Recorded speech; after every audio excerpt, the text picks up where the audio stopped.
Welcome to our latest travel video, where we take you on a journey through the charming city of Funchal in Madeira, Portugal. In this video, we show you how we spent 6 exciting hours exploring the beautiful city, giving you a glimpse into what Funchal has to offer. So sit back, relax, and join us for a journey through the heart of Funchal. Don't forget to subscribe, like, and share. Funchal Madeira is a stunning and picturesque city, located on the island of Madeira, which is part of Portugal.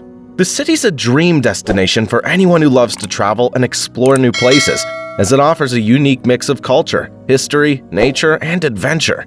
Funchal's known for its beautiful landscapes, delicious food, and warm hospitality, making it an ideal vacation spot for people of all ages and interests. First, we took a taxi to one of Madeira's most accessible viewpoints, Pico dos Barcelos Viewpoint. Pico dos Barcelos promises panoramic island views, without the strenuous hike required to reach most Madeiran. From this 1,200-foot vantage point, you can enjoy 360-degree views of Funchal Bay.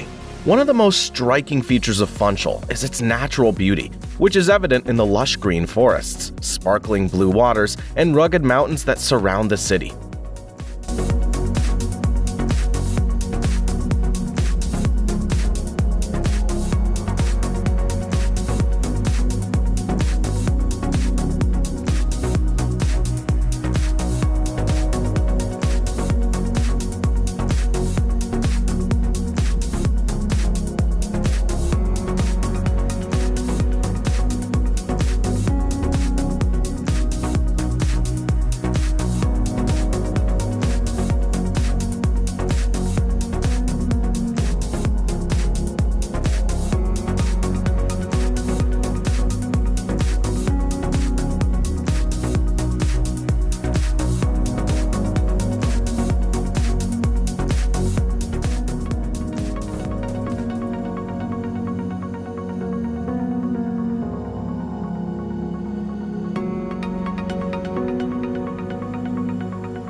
Then we went to an attraction that's certainly not for the faint-hearted. The skywalk on the cliffs of Cabo Girão should not be missed on your next trip to Madeira. Jutting out the side of some of the highest cliffs in Europe, 580 meters above sea level, the glass walkway offers incredible views of the Madeira coastline, Funchal, and the town of Camara De Lobos.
Finally, we headed back down to the town Camara De Lobos to enjoy a delicious traditional island alcoholic drink called Poncha at one of the many local restaurants.